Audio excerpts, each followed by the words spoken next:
Assalamualaikum warahmatullahi wabarakatuh.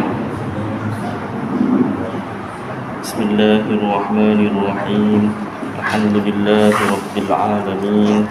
Wassalatu wassalamu ala asyrafil anbiya wal mursalin wa ala alihi wa sahbihi wa man tabi'ahum bi ihsanin ila yaumiddin. Amma ba'd. Alhamdulillah, syukur kehadirat Allah Subhanahu wa taala, takdir Allah yang sejak azali. Allah taala zahirkan, Allah taala jadikan kita bersama-sama sambung belajar ataupun ulang kaji ilmu fikih khasnya dan ilmu agama yang lain amnya. Seperti biasa, kita mulakan dengan selawat Ibrahimiyah. Kita baca sama-sama. Allahumma salli ala Muhammad wa ala ali Muhammad kama sallaita ala Ibrahim wa ala ali Ibrahim. Barik ala Muhammad wa ala ali Muhammad kama barakta ala Ibrahim wa ala ali Ibrahim fil alamin innaka Hamidum Majid. Alhamdulillah ta'ala. Yang menutup tinggal pertama, ulang kaji bab wasi. Baik, saya bacakan dulu kelebihan ilmu dan ulama daripada kitab Al-Jawharul Mawhub wa Munabbihatul Qulub bagi Syekh Ali bin Abdul Rahman Al-Kalantani.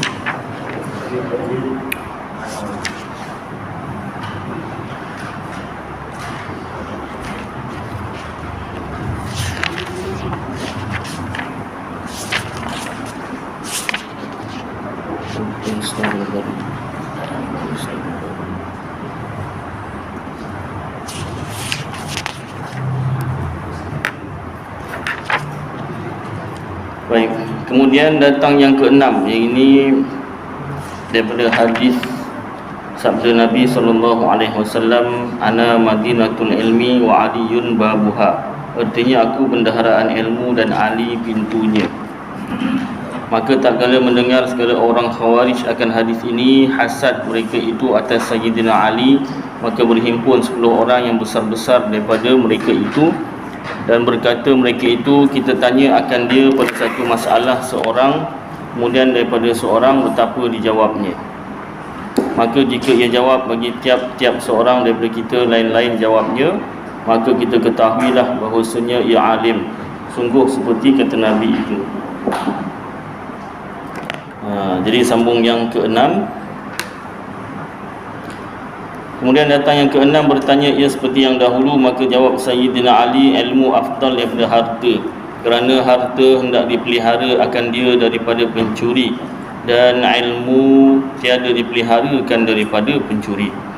Kemudian datang yang ketujuh, bertanya ia, maka jawab Sayyidina Ali, ilmu afdal daripada harta, kerana empunya harta dihisap akan dia pada hari kiamat, dan empunya ilmu disyafaat akan dia pada hari kiamat. Kemudian datang yang ke-8, bertanya ia, maka jawab Sayyidina Ali, ilmu afdal daripada harta, kerana harta binasa dengan lama masa, dan ilmu tiada binasa dengan demikian itu. Kemudian datang yang ke-9, bertanya ia, maka jawab Sayyidina Ali, ilmu afdal daripada harta, kerana harta mengeraskan hati, dan ilmu menerangkan hati. Kemudian datang yang ke-10, berkata ia, ilmu afdal atau harta, maka jawab Sayyidina Ali, ilmu afdal daripada harta, kerana empunya harta mendakwakan ketuhanan sebab hartanya, dan empunya ilmu mendakwakan kehambaan. Kata Sayyidina Ali, jika bertanya mereka itu akan daku pada masalah ini, ilmu afdal atau harta afdal, nescaya aku jawab dengan jawab yang berlain-lainan selama hidupku. Itu satu hari itu 10 orang datang. Kalau setiap hari, kata Sayyidina Ali, lain-lain datangnya, beratus-ratus, beribu-ribu, aku akan jawab dengan jawapan yang berlain-lainan. Masya Allah. Maka datang mereka itu, yang 10 orang tadi, masuk Islam sekaliannya. Jadi itulah kelebihan ilmu, mudah-mudahan dapat kita amalkan dan sampaikan insya-Allah. Baik, saya nak baca juga sedikit daripada kelebihan puasa, supaya yang berpuasa semakin semangat untuk berpuasa, yang berat nak berpuasa jadi ringan nak berpuasa. Bab yang ke-13 pada menyatakan kelebihan puasa. Dan adalah puasa Ramadan itu daripada rukun Islam yang 5. Riwayat daripada Anas radhiyallahu anhu daripada Nabi sallallahu alaihi wasallam, tiada daripada seorang hamba melihat akan sehari bulan, ini anak bulan lah, maka memuji ia akan Allah, kemudian membaca Fatihah 7 kali, melainkan diafiatkan, disihatkan Allah Ta'ala daripada sakit mata pada demikian bulan itu. Jadi salah satu amalan orang Islam setiap bulan ialah melihat anak bulan dan baca Fatihah 7 kali, kemudian mudah-mudahan tak sakit mata lah bulan tu. Kalau sakit juga mata, mudah-mudahan tak teruk lah. Kalau teruk juga, mudah-mudahan tak buta lah. Kalau buta juga, ya tak apalah, mudah-mudahan buta dan beriman, sebab yang menyihatkan Allah Ta'ala, bukanlah surah Fatihah tu, itu ikhtiar saja. Dan kata Sayyidina Ali radhiyallahu anhu, sabda Nabi sallallahu alaihi wasallam, apabila engkau melihat sehari bulan, anak bulan, maka baca olehmu Allahu Akbar 3 kali. Allahu Akbar, Allahu Akbar, Allahu Akbar. Bila baca ni sambil melihat anak bulan, kemudian baca Alhamdulillahillazi khalaqak wa qaddara laka manazil wa ja'alaka ayatan lil alamin.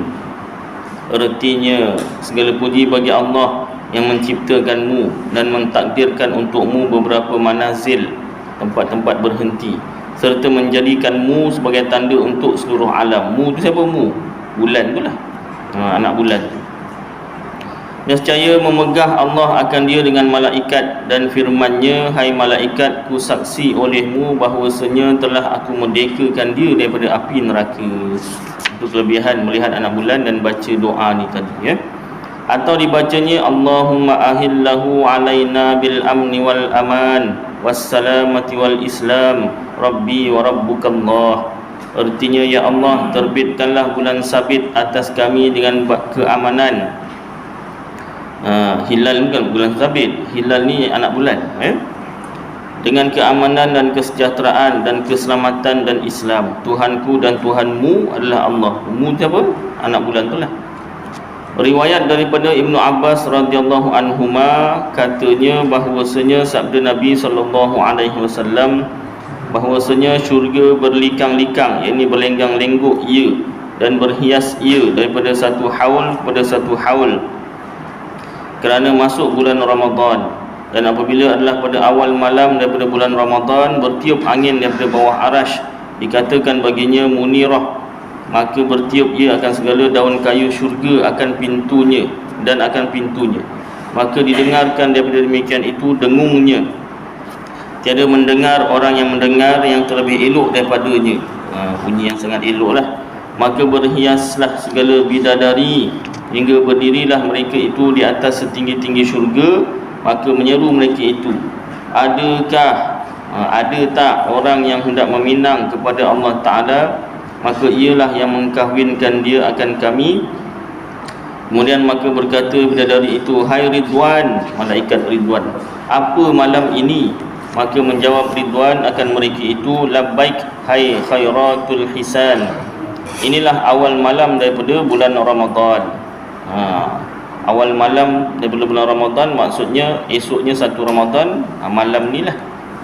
Macam tu. Firman Allah Ta'ala, hai Ridwan, buka olehmu akan pintu syurga bagi orang yang puasa daripada umat Muhammad sallallahu alaihi wasallam. Dan firman-Nya, hai Malik, malaikat penjaga neraka, tutup olehmu akan segala pintu neraka daripada umat Muhammad sallallahu alaihi wasallam. Hai Jibril, turun olehmu ke bumi, beratkan olehmu dan picitkan, perketatkan olehmu akan belenggu maradatus syayatin, dan belenggukan mereka itu, ini syaitan itu, dengan belenggunya. Kemudian dilontarkan mereka itu di dalam alunan, yakni gelombang laut, supaya jangan membinasa mereka itu atas umat kekasihku Muhammad sallallahu alaihi wasallam akan puasa mereka itu.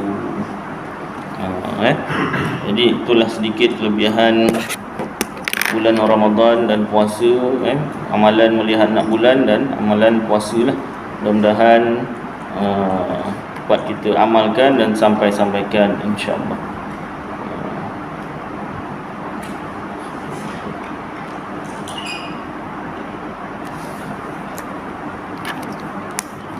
Baik, kita masuk pada kitab Ilmu Penuntut.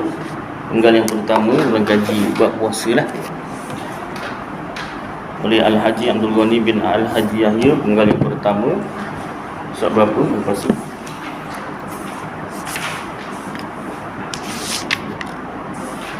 Satu 137.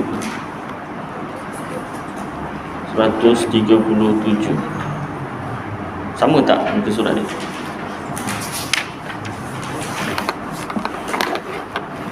Bab puasa. Makna puasa itu maklum, iaitu menahan diri daripada perkara yang membatalkannya dengan cara-cara yang tertentu. Adalah puasa ini satu rukun daripada rukun Islam. Wajib atas tiap-tiap orang mukallaf mengerjakannya. Siapa dia mukallaf? Orang yang cukup 5 syarat taklif. Apa dia syarat taklif? Yang 5 itu dalam kitab Paku Iman. Yang pertama, akil, berakal. Yang kedua, balik, cukup umur. Orang Melayu digabungkan akil balik. Awak dah akil balik belum? Budak yang belajar, yang pandai, pakcik ni nak tanya akil ke balik? Akil lain, balik lain pakcik. Pakcik nak test awak je. Pakcik pun belajar juga. Saya akil dan saya balik pakcik, alhamdulillah. Kan? Akil berakal, balik cukup umur. Yang ketiga, sihat pendengaran atau penglihatan sekurang-kurangnya. Maknanya satu orang dia mendengar tapi buta, dia mukallaf. Ataupun dia belajar sebanyak mana yang dia dapat lah. Ataupun dia melihat tapi dia pekak, dia juga mukallaf. Dia belajar sebanyak mana yang dia dapat lah, ikut dia punya kemampuan tu lah. Yang keempat, dia hidup selepas kebangkitan Rasul. Dan yang kelima, sampai ajaran Islam kepadanya. Kalau cukup 5 syarat ini, mukallaflah orang itu. Baik, wajib atas tiap-tiap orang mukallaf mengerjakannya seperti rukun-rukun Islam yang lain sepanjang bulan Ramadan, dengan sempurna bulan Syaban. Bila nak mulanya? Dengan sempurna bulan Syaban 30 hari. Yang pertama, sama ada bulan Syaban tu digenapkan 30 hari, atau melihat anak bulan Syawal pada hak orang yang nampak, sekalipun ianya fasik. Yang kedua, nampak anak bulan Syawal. Bila nak nampak? Ni dah cerita banyak kali, tapi ulang kaji, yang namanya ulang kaji kan, ulang kaji lah. Banyak kali tuan-tuan pun dah banyak kali dengar dah, dah hafal lah ni. Kalau tulis boleh tulis. Bukan sekolah semua boleh kan. Jadi yang pertama, wajib berpuasa tu pertama dengan genap 30 hari. Saya tulis ubi lah, jadi saya boleh baca kan. Yang ubi pun saya boleh baca Ustaz. Yelah, tulisan saya kurang elok. Genap 30 Syaban. Atau yang kedua, nampak anak bulan hilal. Bahasa Arabnya hilal, ejaannya bunyi bulan. Bukan habdas. Habdas itu halal, boleh dimakan. Hilal, ini anak bulan. Kalau puasa anak bulan, Ramadan. Itu Syawal kan? Silap juga. Sama lah kalau raya nak bulan Syawal lah. Baik. Jadi bila nak tengok ni? Macam mana nak genapkan 30 ni? Dan bila nak tengok hilal? Walaupun nombor 1 genap 30, nombor 2 nampak hilal, tapi yang perlu dilakukan dahulu ialah nombor 2 ni, iaitu pada 29 hari bulan. Hari bulan apa? Sya'ban. Pada 29 hari bulan Sya'ban, maka tak kala itulah apa nama aktiviti melihat anak bulan ni, melihat hilal. Pada 29 hari bulan. Kalau 29 hari bulan tengok tak nampak hilal. Hilal apa? Hilal Ramadan. Tak nampak hilal Ramadan, maka genapkan 30 Sya'ban. Kalau tak nampak, barulah yang kedua. Kalau nampak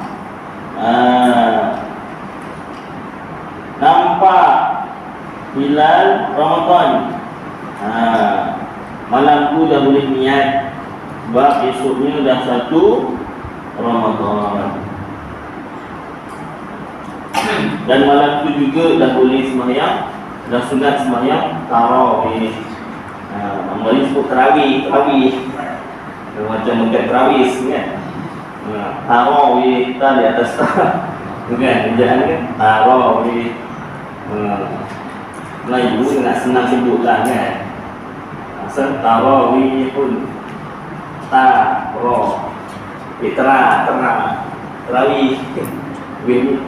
Ini pun wih, tarawih. Jadi wih sudah jadi. Macam wih itu dia pun. Baik, tak apalah semua ni kita tahu sebutan yang asal tarawih. Orang sebenarnya tarawih dulu lain macam. Yalah, kita dah belajar ni kena sebut betul lah contoh kan. Baik. Jadi ini datangnya ni, kalau tak nampak 30 Sya'ban tu jadi nombor 1. Itu sebab dia nombor 1 dan nombor 2. Sebab apa? Prosesnya tu 29 bulan. Tengok dulu. Tak nampak, genap 30 Sya'ban. Jadi malam tu belum lagi mula sembahyang tarawih, belum boleh niat lagi puasa. Esoknya tengok lagi. Esoknya dah tak boleh tengok. Dah apa-apa dah 30 Sya'ban tak tengok pun tak tu. Tapi kalau dapat pahala doa tadi tu, tengok lagi. Dapat pahala baca doa dan pahala merdeka daripada neraka, tengok lagi lah 30 bulan. Tapi yang penting 29 ni. 30 tu tak tengok, tak apa. Yang penting 29 tu. Sebab 29 bila tak nampak, genap terus 30. Contohnya ini apa, Selasa. Contoh hari ni 29 Sya'ban, Selasa. Tengok, tadi tengok. Waktu tengok dia bila? Waktu tengoknya sebelum maghrib dah kena ada. Betul-betul maghrib tu dah mulanya ni 3.2 pula ya. 30. Jadi masuk waktu maghrib tu lah waktu melihat anak bulan tu. Habis macam mana sampai maghrib? Kalau ramai boleh buat 2 kumpulan. Tapi kalau tak ramai, boleh jamak takhir. Jamak takhir lagi panjang ni. Bagi mengisya macam tu, jamak takhir. Itu dalam kitab Bughyatul Mustarsyidin. Sama ada kita bermusafir, maknanya kita dekat Johor baru pergi ke tempat lain yang lebih 2 marhalah, maka tak kala itu bolehlah kita jamak takhir atas dasar musafir. Tapi kalau kita tengok kita kat Johor Bahru, duduk Johor Bahru, kita tahu kat Johor Bahru, ataupun mungkin kat Johor Bahru, Apa beza Ustaz? Mustautin mungkin. Itu masuk bab Jumaat pula. Dalam bab Jumaat, mustautin secara ringkas lah, dia panjang pembahasan dia. Mustautin ni nak tinggal tetap di suatu tempat, niat nak tinggal di suatu tempat sampai meninggal dunia. Aku nak duduk kampung Madu dan kampung Sinaran Baru ni sampai meninggal dunia. Tak kira lah apa jadilah contoh. Niatnya begitulah. Tapi kemudian apa jadi tu lain cerita lah. Akhirnya kena pindah ke banjir kan. Tak boleh duduk lagi ke apa tu lain cerita. Asal niat dia nak duduk tu, niat nak duduk sini tak pindah dah. Itu mustautin. Kalau mungkin dia ada niat nak pindah. Aku duduk sini dalam 30 tahun je dah. Lepas tu pindahlah di kampung contoh kan. Contoh asal Terengganu ke contoh asal daripada Kedah ke Kelantan ke kan. Dia ada niat nak pindah. Itu mungkin. Jadi apa nama ni, kalau kita mustautin atau mungkin di Johor Bahru, kita tengok dekat Johor Bahru juga ataupun dekat tempat yang kurang daripada rumah halah. Kalau Johor Bahru ni biasanya dekat Masjid Abu Bakar, Kawasan Bukit. Kalau kedudukan bulan tu terhalang bangunan, kena turun sikit kan pantai Dangabi atau Forest City tu. Tapi kena jaga mata lah, fokus pada anak bulan. Jangan terkesan dengan anak dadu yang ada kat pantai tu. Pantai tu ramai yang datang kan. Baik, jadi waktu maghrib, Selasa. Kalau tak nampak, maka hari Rabu 30 Syaban.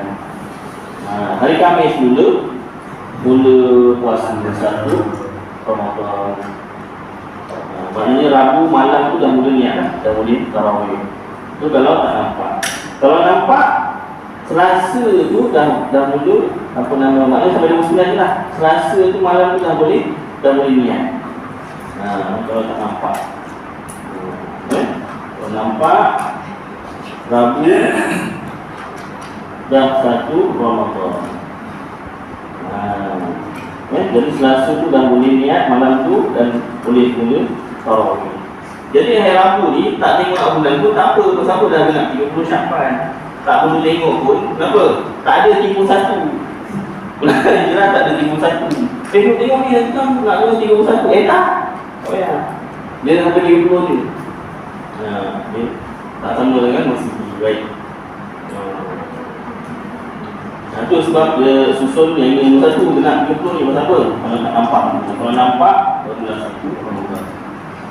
Tak nampak ni panjang pembahasan dia.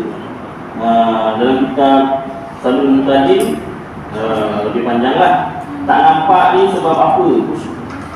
Paling ringan tak nampak sebab ditutup awan. Anak bulan pun ada, tapi dia kerana Johor Bahru ni masa hujung bulan dah mendung. Masa awal bulan, tengah bulan tu terik matahari. Wah. Kering. Betul. Dah hujung bulan tu alhamdulillah dah apa nama? Dah syukurlah kan, alhamdulillah dah ada mula hujan betul kan. Tapi masalahnya awan tebal. Bila awan tebal tak nampak. Baik, itu asal hukum lah. Maknanya tak nampak dengan sebab ditutup awan pun dikira tak nampak. Dan cara melihat anak bulan, ni pun dalam kitab yang semua orang boleh buat. Semua orang Islam boleh buat, iaitu dengan mata kasar. Penggunaan teropong boleh, tetapi untuk membantu sahaja. Maksudnya tak boleh dijadikan hukum.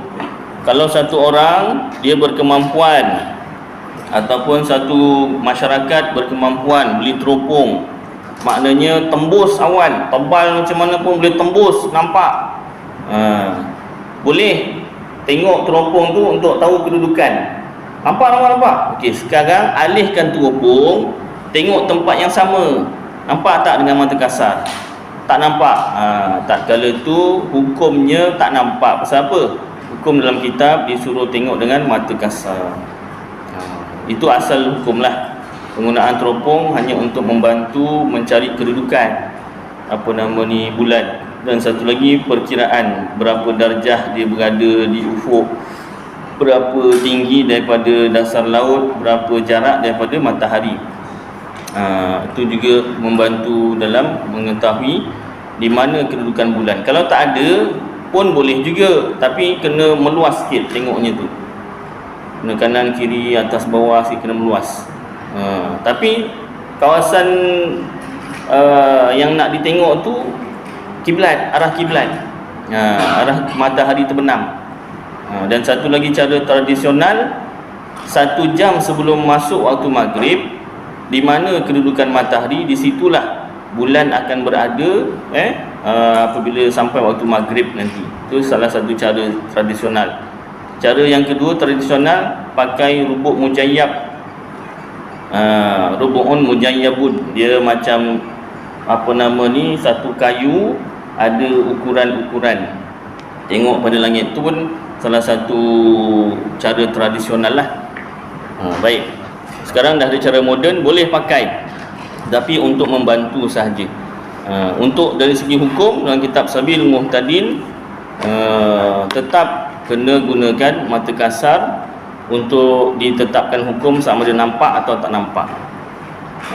Dalam ramai itu sebab kena ramai-ramai. Sebab dalam ramai-ramai itu yang ada penyakit 3 serangkai pun ramai juga. Penyakit darah tinggi, kencing manis dengan jantung.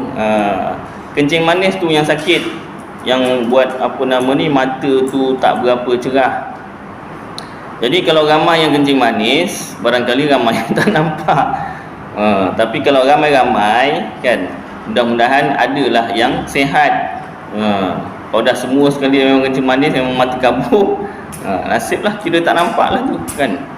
Kecuali kalau dalam sebuah negara tu ada wakil yang tengok nampak, yang tak ada penyakit, yang cerah mata. Maknanya kalau ada satu orang yang nampak, dia kena naik saksi lah. Qadhi akan ambil penyaksian dia. Qadhi pun contohlah, Qadhi pun tak nampak, dia yang nampak, kena ambil saksi lah, penyaksian daripada dia. Itu masuk pula syarat saksi. Masuk pula syarat saksi macam nikah tu. Cukup ke tidak syarat saksinya, boleh ke tidak dia ambil sebagai saksi. Dia berkait lah, semua berkait. Jadi bila ramai-ramai, tujuan ramai-ramai itu satu, biar dalam ramai-ramai itu ada yang nampak. Yang kedua, bila seorang nampak, boleh tunjuk yang lain. Allahu Akbar, nampak? Mana? Dekat atas awan, belah kanan sekali. Contoh. Itu. Biasa macam tu, suasananya macam tu. Kalau kat Malaysia mungkin jarang. Kalau macam saya sendiri, pengalaman saya sendiri, Dr. Selamat, Abang Rahmat,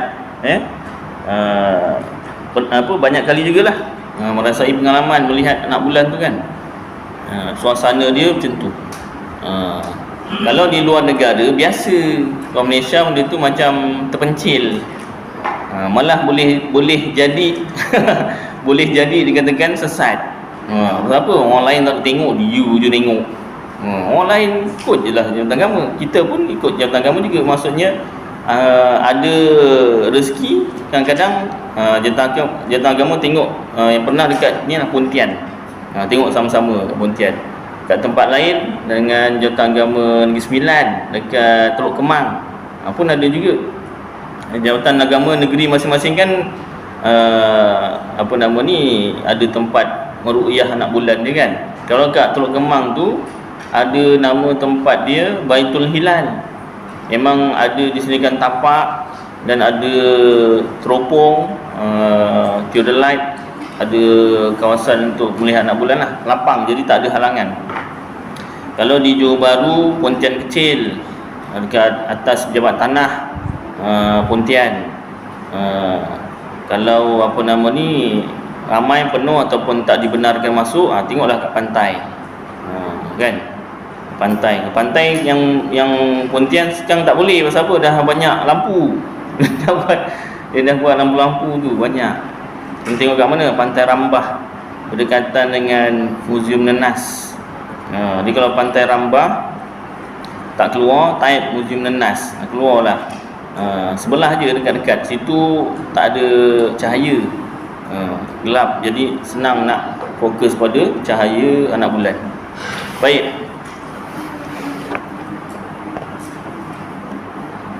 Baik, dengan sempurna bulan Syaban 30 hari. Itu sedikit halaman. Kalau tuan-tuan nak merasai, belilah, minta tolong Abang Rahmat ke, Tuan Selamat ke.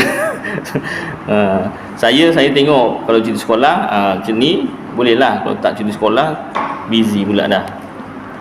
Baik, atau melihat anak bulan Syawal pada hak orang yang nampak, bukan Syawal ni, Ramadan. Sekalipun ianya fasik, kalau dia tu ahli dosa besar, tapi dia nampak, dia wajib puasa. Atau dengan sabit tetap nampak anak bulan di sisi qadi dengan saksi yang adil, ada saksi, pada hak orang yang tidak melihat anak bulan. Baik. Atau dengan ada tanda-tanda bulan Ramadan sudah masuk, seperti lampu-lampu dipasang di menara-menara. Ini orang yang tak melihat anak bulan lah.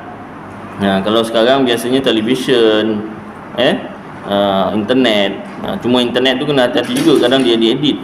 Biasanya berita lah, TV1, TV2, TV3 kan. Atau tembakan meriam, ni katanya dululah, saya tak merasa, tuan-tuan mungkin ada merasa kan, puer tu kan, tembak meriam, tanda nak puasa kan. Sekarang kalau tembak meriam takut orang ingat perang pula kan, puer tembak tu kan.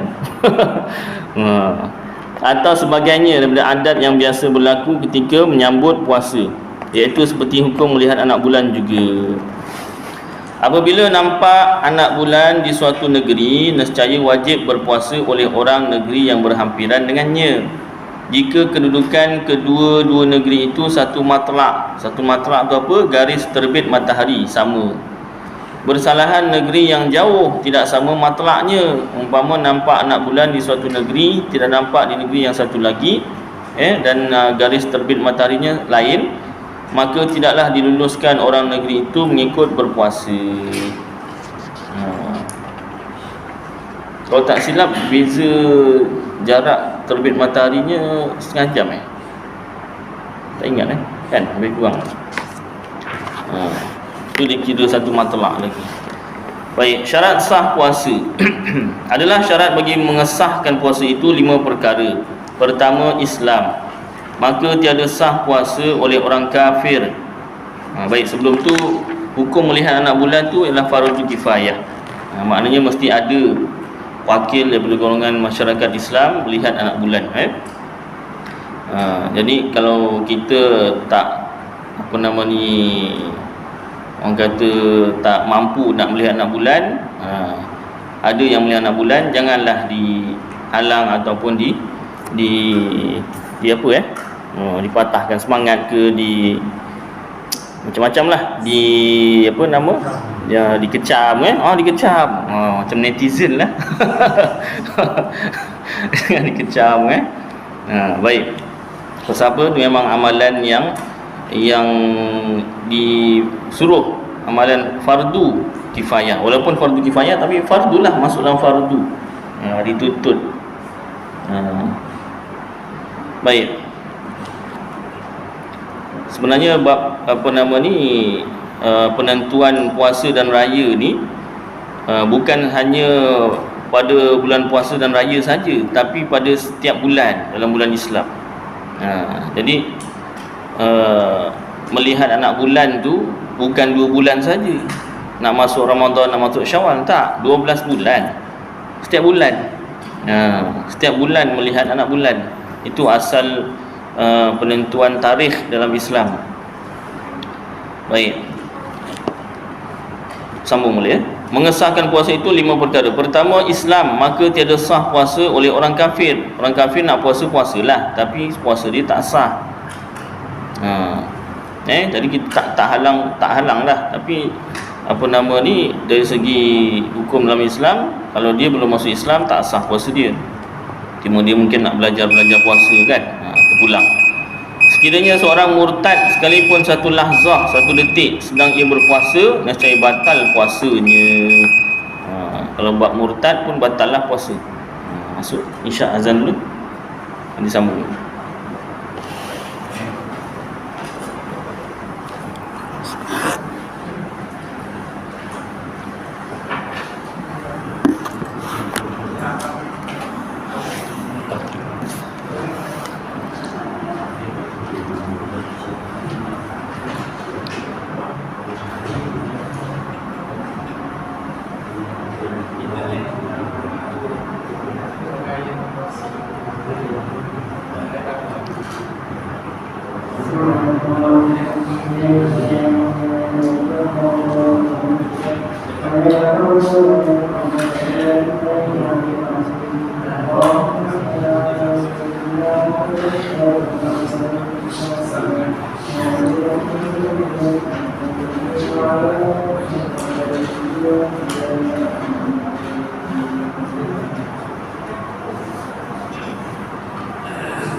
Baik, sambung sikit ya. Syarat sah yang kedua berakal, iaitu ada tamyiz. Maka tidak sah puasa orang yang tiada mumayyiz dan yang hilang akalnya. Sekiranya seorang kena gila pada satu lahzah, satu detik sedang ia berpuasa, nescaya batal puasanya. Tetapi kalau pitam atau mabuk yang ada siumannya walau satu lahzah sekalipun, satu detik sekalipun dalam sepanjang hari itu, sah puasanya. Adapun tidur tidak batal puasa sekalipun sehari suntuk.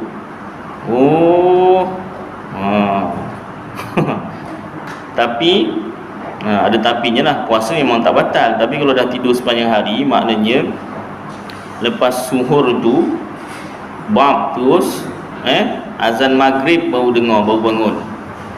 Maknanya subuh, zuhur, asar habis tinggal sembahyang, berdosa dari segi meninggalkan sembahyang lah. Dari segi puasa tak batal, tapi sembahyangnya dosa lah, meninggalkan sembahyang. Yang ketiga, suci daripada haid dan nifas sepanjang hari. Dari itu batal puasa jika datang haid atau nifas sedang berpuasa sekalipun satu lahzah, satu detik. Yang keempat, niat, iaitu wajib ditakyinkan, ditentukan niat pada puasa fardu seperti Ramadan atau qada atau nazar atau kafarah. Melayu sebut kifarah. Dan wajib niat itu dilakukan pada waktu malam, tiap-tiap malam. Mula waktu malam tu apa? Daripada masuk waktu maghrib sampailah sebelum subuh. Ini dalam mazhab Syafi'i. Adapun dalam mazhab Maliki, boleh dan memadai, iaitu sah niat puasa sepanjang bulan dari awal Ramadan itu.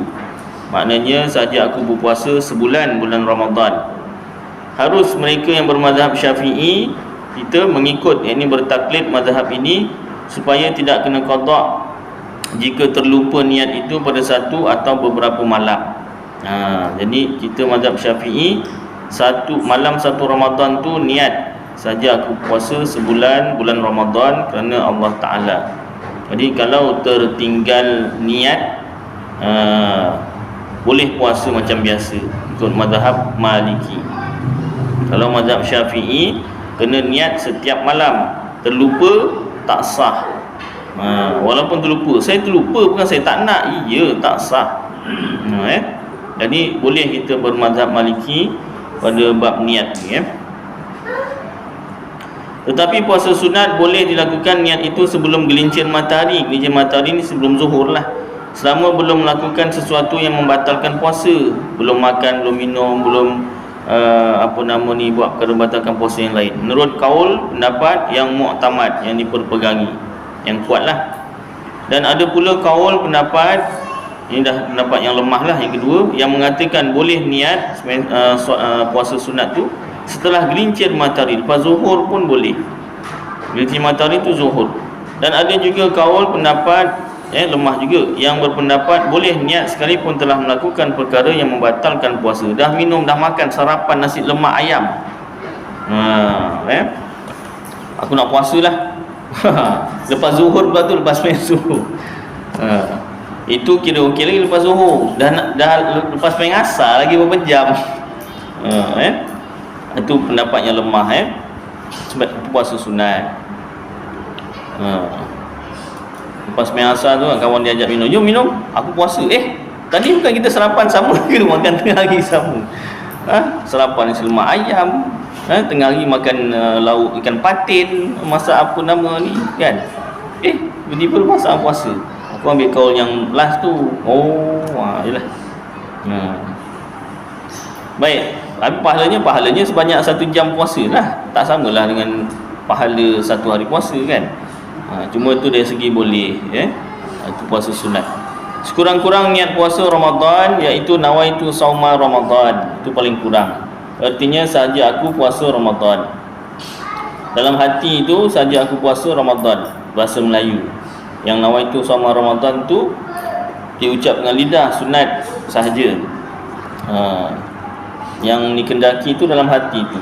Atau nawaitu sauma an Ramadana, sahaja aku puasa untuk bulan Ramadan, itu yang pertengahan. Yang eloknya nawaitu sauma ghadin an adai fardi, dia tertinggal syahri tu Ramadana. Jadi kalau ikut hukum tata bahasa Arab, kalau an huruf jar, adai baris bawah dia jadi an harfu jar, adai majrur, fardi majrur jugalah, Ramadhani sepatutnya dari segi tata bahasa Arab lah. Hadhihi sanati lillahi ta'ala, tapi biasa kebanyakan kita sebut Ramadhana. Itu dari segi bahasa lah. Artinya saja aku puasa esok hari menunaikan fardu bulan Ramadan tahun ini kerana Allah Ta'ala. Itu yang afdal lah, yang lengkap. Baik, yang kelima, biasanya niat puasa ni kalau imam sembahyang tarawih lepas sembahyang witir, kalau tak silap ataupun lepas sembahyang tarawih sebelum witir tu kan ada niat ramai-ramai. Asal lepas sembahyang witir tu niat ramai-ramai tu kan, ikut je lah. Kelima, menahan diri daripada perkara yang membatalkan puasa. Ni yang banyak terjagalah, iaitu wajib menahan diri daripada makan atau minum sekalipun sedikit. Sedikit tu macam mana? Seperti sebiji bijan. Saya tak makan burger, saya makan bijan yang dekat burger tu je, tak boleh. Dan setitik air dengan sengaja, saya tak minum satu cawan, setitik je. Alah, hai, tak rasa apalah setitik je, tak rasa, tapi rugilah. Tak rasa tapi membatalkan puasa kan, rugi kat situ. Tetapi jika terlupa, ni dengan sengaja tetapi jika terlupa atau jahil, tak tahu, rupanya makan sikit ni membatalkan puasa, tiadalah batal puasanya. Kalau macam tu baik ustaz jangan beritahu, biar saya jahil. Kalau jahil pula berdosa pula. Dosa kenapa pula? Dari segi tak menuntut ilmu fikih, ilmu fardu ain, berdosa kat situ pula. Kalau jahil yang dimaksudkan ni yang baguslah. Jahil yang bukan bagus maknanya dia baru masuk Islam, dia belum belajar semua lagi. Masuk Islam pula dekat-dekat bulan puasa, dia baru belajar bab sembahyang, puasa belum belajar penuh. Dia tak tahu rupanya makan atau minum sedikit pun batal. Tu tak batal puasanya. Baik. Jadi kalau terlupa ni memang antara dia dengan Allah Ta'ala lah. Kita jangan tuduh. Kecuali kalau anak kita kenal, sekali mungkin lupa, dah 2 kali 3 kali alasan yang sama terlupa aja hari-hari. Lepas tu sepanjang Ramadan lupa je panjang. Ni kita boleh didik lah. Pun jangan sangka buruk juga, didik. Kalau betul memang lupa, Allah Ta'ala tahu. Kalau menipu pun Allah Ta'ala tahu, kan, ajar anak lah. Dan menahan diri daripada bersetubuh. Ni waktu siang, malam tak apa. Mengeluarkan mani dan muntah dengan sengaja. Elakkan, tahan. Tidak batal puasa dengan mengeluarkan kahak, sama ada daripada otak atau daripada dadanya. Dan menahan diri daripada memasukkan ain. Tadi mengeluarkan kahak, telan kahak nanti bawah. Dan wajib menahan diri, dan wajib tu tambah, menahan diri daripada memasukkan ain, sesuatu benda ke dalam rongga yang terbuka, seperti mengorek telinga. Batal puasa kalau mengorek telinga, sebab wajib menahan diri tu. Memasukkan air sabun atau ubat ke dalam dubur dan sebagainya. Kan, dalam kitab ni mengorek telinga batal puasa, kena wajib menahan diri daripada memasukkan ain, sesuatu benda. Anggota terbuka, contoh mengorek telinga. Tu contoh. Contoh lain korek hidung lah. Tak disebutlah semua rongga-rongga terbuka, dia bagi contoh satu saja, telinga. Rongga terbuka yang memang nampak lubangnya. Lubang telinga nampak, lubang hidung nampak. Kalau lubang yang tertutup, yang bukan terbuka, contoh macam liang roma, tu tak nampak dengan mata, kena tengok pakai mikroskop. baru nampak lubang tu kan, lubang liang Roma. Jadi itu timbul hukum injection tu. Jadi injection tu tak batal puasa. Pasal apa? Dia bukan anggota terbuka. Mana ada injection masuk kat hidung, ke telinga kan, kat mulut. Tak payah injection macam tu. Suruh minum aja. Baik. Jadi memasukkan air sabun ke dalam dubur, lubang punggung, dan sebagainya. Ubat, kalau ubat yang masuk punggung tu tak boleh. Ubat yang macam peluru tu kan masuk, tak boleh. Injection boleh. Pasal apa? Tu lubang dubur tu lubang terbuka lah kiranya. Boleh nampak lubangnya tu. Air sabun pun tak boleh. Jadi kalau air sabun masuk dekat telinga, hidung atau mulut, dan tertelan, boleh jadi batal. Tapi ada kecuali nanti. Kecuali pada mandi sunat. Mandi wajib, mandi sunat. Kalau mandi biasa, tak ada mandi sunat dan bukan mandi wajib, batal puasa. Jadi caranya nak menjadikan mandi biasa tu sebagai mandi sunat, kita niatkan daripada sekarang. Kena niat, jangan tunggu bulan puasa nanti lupa kan. Kecuali kita buat reminder lah, esok puasa niat mandi sunat. Niat mandi sunat berubah bau badan. Bila berubah bau badan, maknanya bau busuk lah. Bahasa baiknya berubah bau badan. Bahasa kasarnya bau busuk lah, bau ketiak, bau bawang Jadi sunat mandi. Jadi kita niat mandi sunat kerana berubah bau badan. Jadi bila termasuk air ke dalam rongga terbuka tanpa sengaja lah, dan tertelan bukan sengaja lah, tak batal puasa.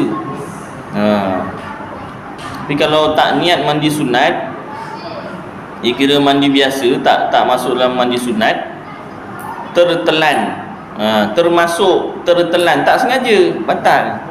Hati-hati ya. Baik, pembatal puasa itu syarat sah puasa. Pembatal puasa rasanya kita sambung akan datanglah insya-Allah. Panjang tu kan. Sambung sikit-sikit. Ni dah tiada tahun lah kaji ni. Tuan-tuan pun dah banyak kali dengar, cuma kita ulang kaji, takut ada yang lupa. Jadi dia saya. Yang ruyah kan. Ruyah. Kita tengok akan kait nampak. Pada contoh je besok lusa puasa contoh kan. Kalau kita tengok pada malam Rabu yang malam 30 tak kita akhirkan malam kita. Sebenarnya tengok apakah kat nampak 30 tengok kat sini sebenarnya dan tinggi kan. Boleh tak kita rapikan, kita akhirkan maghrib kita pada nanti malam bulan. Oh, dari segi jamak lah, jamak takhir lah. Boleh. Sebab apa nama ni, apa nama?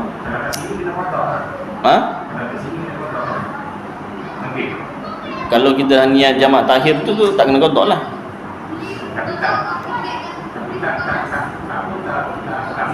Tak musafir. Kita dalam kitab Bugyatul Mustarsyidin tu ada kaul pendapat ulama mazhab Syafi'i dibolehkan jamak atas sebab-sebab yang selain musafir, walaupun kat tempat yang kita tinggal.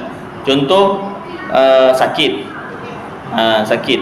Kita sakit, katalah demam ke, sakit kepala ke apa, berat nak sembahyang tu, berat badan, niat jamak takhir contohnya. Ataupun yang kedua, kedatangan tetamunya jamak. Yang tuan rumah tak boleh jamak, tapi bila tetamunya ni datang sebelum waktu asar contohnya, bercerita bukan main lama, sampai ke maghrib dia belum sembahyang asar lagi, boleh. Yang afdalnya bolehlah minta izin, minta maaf, nanti kita sambung saya nak sembahyang asar dulu, boleh. Tapi kalau nak menghormati tetamu boleh juga, tapi itu kena niat jamak takdim lah, zuhur tadi kan. Contoh dia datang sebelum zuhur lah, nak masuk asar dia tak berhenti lagi cerita, tak berhenti lagi nak layan tetamu tu kan. Boleh niat jamak takhir, maknanya nak sembahyang zuhur dalam waktu asar. Satu lagi tetamu apa nama apa dipanggil? Walimatul urus, apa ni, kenduri kahwin lah. Tuan rumah tu. Itu dibenarkan dalam mazhab Syafi'i dalam kitab Bughyatul Mustarsyidin. Cuma tak ramai yang tahu dan apa nama ni tak disebarluaskan. Jadi kalau nak beramal tu kena pastikan kita ingatlah dalilnya. Jadi supaya kalau orang tanya tu kita boleh sebutlah, supaya mengelakkan daripada tuduh sesat kan. Dan orang yang kita nak sampaikan tu pun memang percaya kitab lah. Kalau silap-silap orang yang tak percaya kitab, engkau dengan kitab-kitab engkau sesat semua. Kan, jadi kena tengok pada orang yang boleh menerima kan. Jadi soalan abang tadi,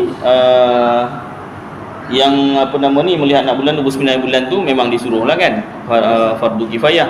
Yang 30 tu boleh juga, sebab apa nama ni, sebab yang samalah tadi, maknanya ada sesuatu yang tak dapat nak dielakkan. Maknanya kalau kita sembahyang maghrib, masa sembahyang maghrib tu lah ada anak bulan yang tak nampak.